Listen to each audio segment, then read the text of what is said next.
In today's tutorial, I'm going to show you how to hopefully resolve if you're experiencing no sound coming out of your Acer laptop on your laptop, tablet, or desktop computer.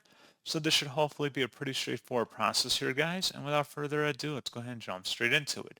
First thing I recommend doing would be check down in your system tray and make sure the audio is turned up.